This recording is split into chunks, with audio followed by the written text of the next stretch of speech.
Hey everybody, Zach here at etrailer.com. Today we're taking a look at the Thule AeroBlade Edge on our 2020 Nissan Kicks. This is a really good way to get a roof rack on top of your vehicle. If you have a Kicks, you're familiar with the lack of cargo space. If you're looking to go on a trip with your friends or family, this will give you the ability to put a cargo basket or a cargo box on top of your roof.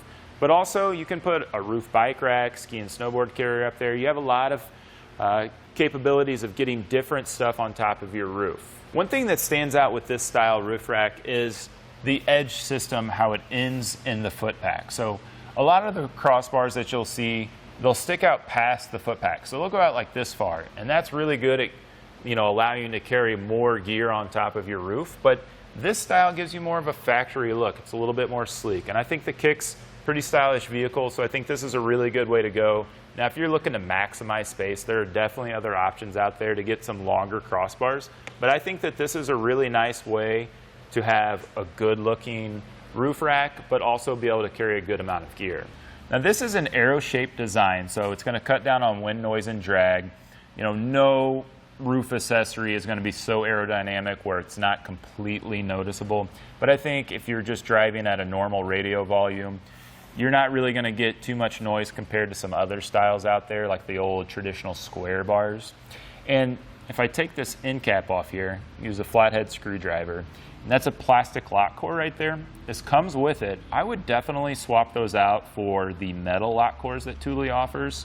We have those here at eTrailer, and you can get those key to like with your Thule accessories, and those are really easy to swap out. But if I take that end cap off, you can see really strong construction on this crossbar, but this foot pack down to this fit kit is custom fit for our Kicks. So this fit kit only fits the Kicks, so it's going to be really nice design.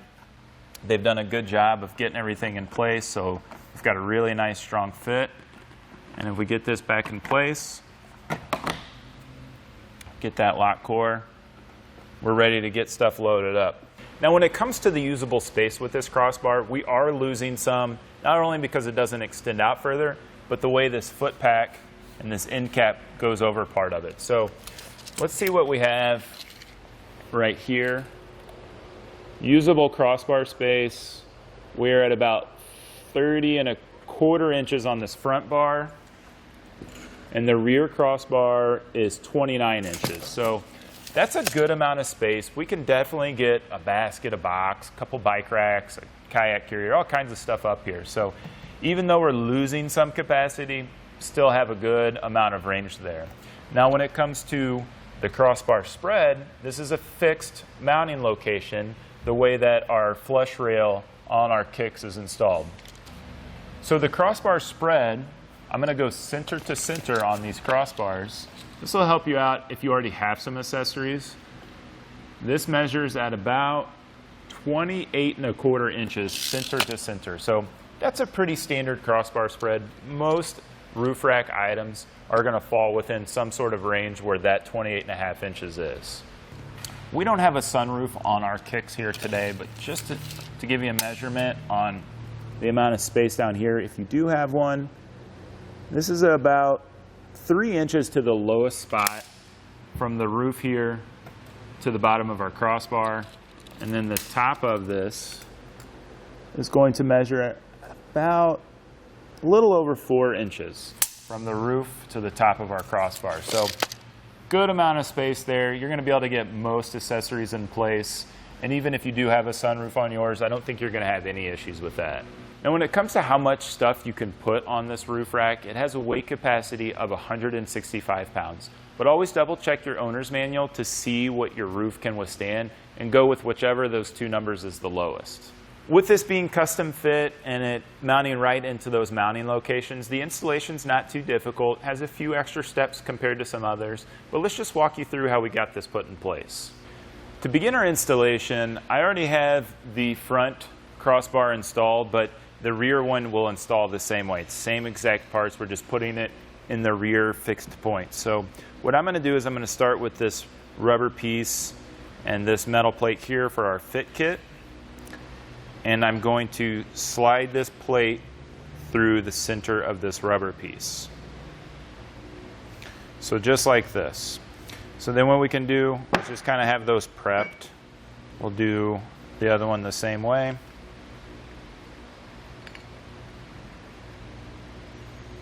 We'll get those set aside.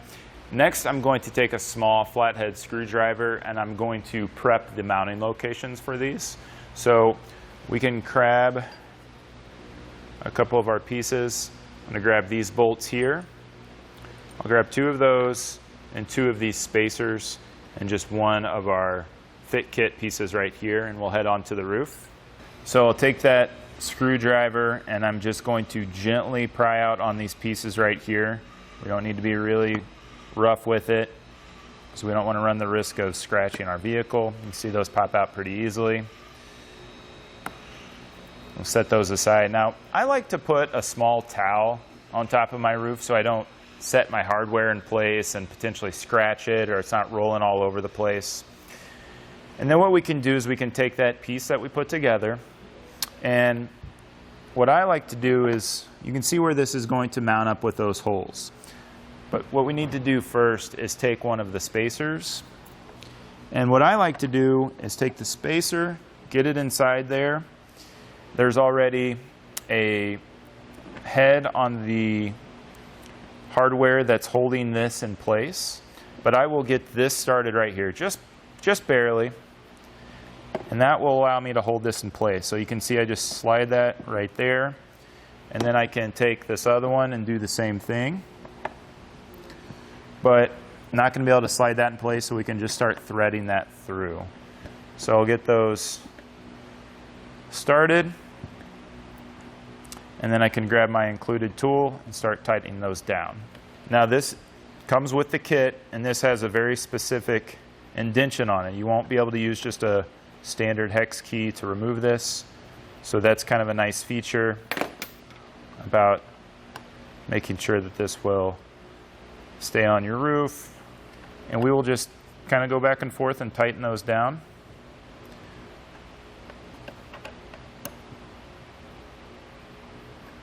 So we get nice even pressure on that. And we'll just keep working our way back and forth until we get that tight.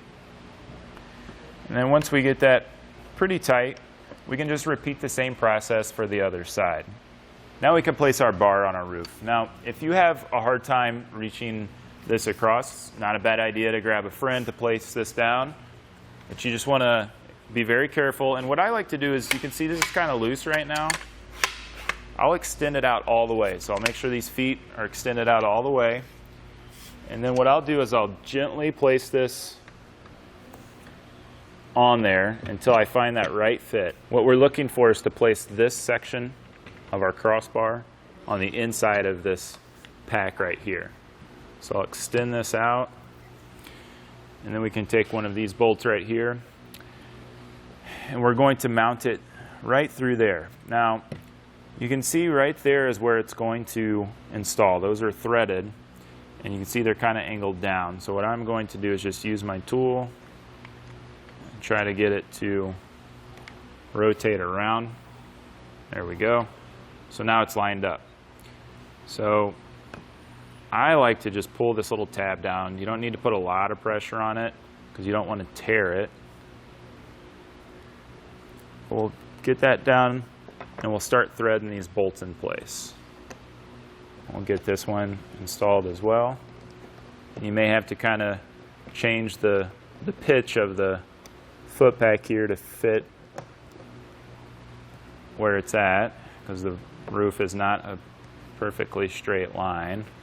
So once we get those started, and just hand tight, you can just place those back over.